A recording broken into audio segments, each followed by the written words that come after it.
Grandmaster Lei Tingji memimpin klasemen di ronde ke-10 bersama rekan senegaranya Tan Zhongye dengan nilai 6,5 poin.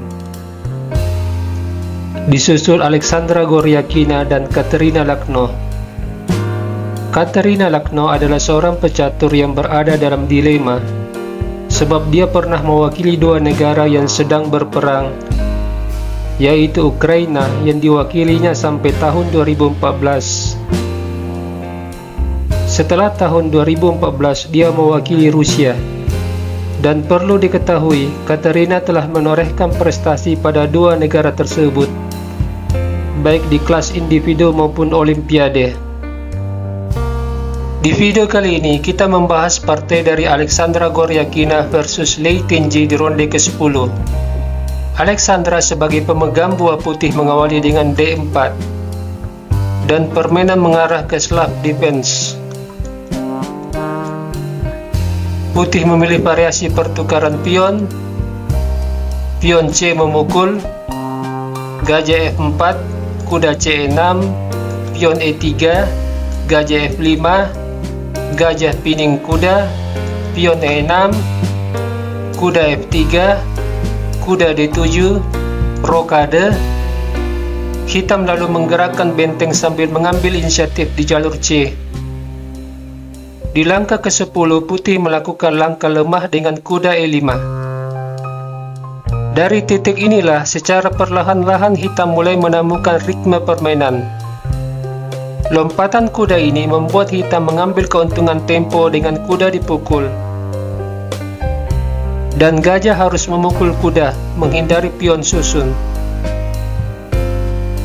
Seperti yang terlihat di layar handphone atau layar komputer, benteng hitam telah berada di jalur C. Lei Tingji lantas memprovokasi pertukaran gajah dan kuda dengan pion mengusir gajah. Tujuannya adalah jika terjadi pertukaran, maka benteng langsung mengontrol jalur C. Dan jika gajah mundur, pion B5. Dan gajah tidak bisa mundur ke C2, sebab hitam langsung memukul. Menteri kali gajah, dan hitam mengambil keuntungan, sebab menteri putih terkena shadowing dari benteng. Dan apabila di posisi ini gajah ke B3, hitam bisa saja membuka front pertempuran baru dengan pion H5 dengan rencana manuver menteri ke G5. Kita kembali. Ketika gajahnya diusir pion, Alexandra lantas menukar gajah dan kuda. Benteng kali gajah direspon dengan benteng C1, sebuah upaya menetralisir pergerakan benteng hitam. Lei Tingji mengusir gajah dengan pion. Langkah ini juga memberi tempat bagi raja di F7. Gajah mundur, gajah E7, kuda A4, benteng ditukar, menteri kali benteng, raja F7, menteri C3, pion H5. Alexandra mendorong pion H3, memberi jalan bagi raja di H2.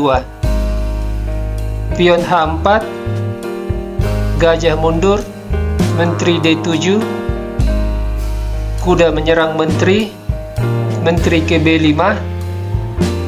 Kemudian Alexandra melakukan pinning terhadap gajah.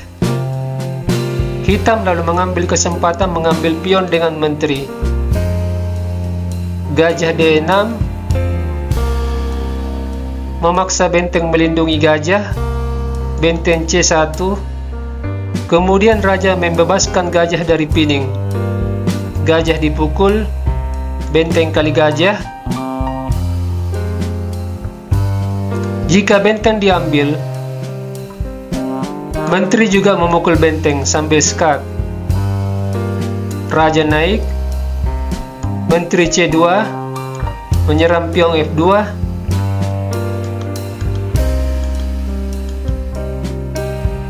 Alexandra tidak ingin terjadi pertukaran benteng. Dia lantas mengundurkan menterinya. Kemudian raja H6, pion A4, pion A5, kuda menyerang benteng. Benteng D7, putih menawarkan pertukaran menteri. Lei Tenji membawa menterinya ke B4. Dan bila putih menukar menteri, maka hitam memiliki pion bebas setelah pion memukul. Pion ini didukung dengan gajah terang. Alexandra tidak ingin memukul terlebih dahulu. Dia membawa menterinya ke C5. Raja H7, menteri A7. Menteri kembali menyerang benteng. Putih melindungi benteng dengan menteri. Gajah D3. Nampak peranan gajah yang mengontrol petak terang membantu aktivitas menteri hitam, di mana gajah membatasi pergerakan benteng di petak C2 dan B1. Permainan lanjut dengan kuda menyerang benteng. Benteng D6. Putih lalu tergoda mengambil benteng, dan dia juga kehilangan benteng, di mana hitam mendapat tempo skak. Raja H2, dan gajah melindungi pion dari ancaman menteri. Kuda D7, menteri menyerang dua pion sekaligus. Kuda skak. Raja H6, pion F3, menteri F2, menteri skak, pion balik menyerang menteri. Menteri C7. Pada posisi ini hitam berpikir menyederhanakan bangunan catur. Setelah dia melihat dominasi gajah atas kuda, di mana gajah membatasi pergerakan kuda, dan dia melihat pion A4 berada di petak terang, sewarna dengan gajah hitam. Oleh karena itu dia memaksa pertukaran menteri. Dan permainan lebih sederhana setelah menteri dihilangkan. Setelahnya sebuah langkah yang kuat dari Lei Tenji, pion E5, membatasi pergerakan kuda. Kuda tidak bisa ke D7 sebab ada gajah yang membatasinya.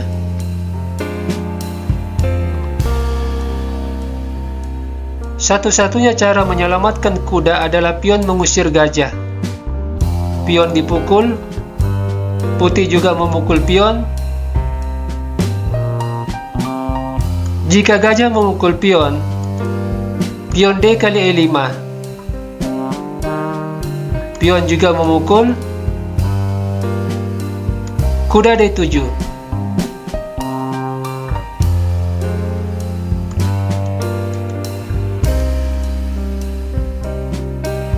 Maka dari itu di posisi ini gajah ke C8.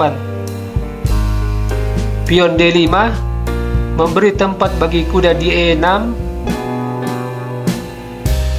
Raja menyerang kuda, kuda skak.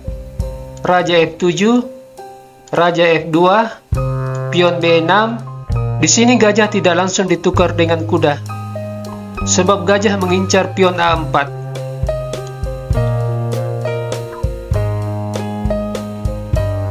Permainan lanjut dengan pion G3, gajah D7, pion H4, pertukaran pion, gajah kali pion. Hitam kini memiliki dua pion bebas di sayap menteri, dan putih memiliki satu pion bebas di sayap raja, dan pion bebas lainnya di sentrum. Kemudian Alexandra terus mendorong pion bebasnya, gajah B5, raja E3, pion A4, direspon dengan pion H6. Raja mengawasi pergerakan pion, diikuti raja D2, pion bebas diambil, pion D6, raja H5, kuda F8, raja G5, pion D7 memaksa gajah kali pion, kuda kali gajah, pion A3, raja C2, pion B5, raja mengancam pion, pion dilindungi dengan B4, Raja A2, pion F5, kuda mengambil pion, raja menyerang kuda, kuda skak, raja kali pion, kuda juga mengambil pion, pion F4, dan kuda bermanuver ke A6, pion F3, kuda skak, raja E3. Di sini Alexandra menyerah. Dia melihat tak ada lagi upaya dari kuda menahan laju pion bebas. Di mana jika kuda ke B3, pion tetap didorong, dan kuda tidak mampu menahan pion. Atau jika kuda ke A4, pion tetap didorong. Tak ada peluang bagi kuda melakukan royal fork, sebab petak promosi pion berlainan warna dengan petak yang ditempati Raja Hitam.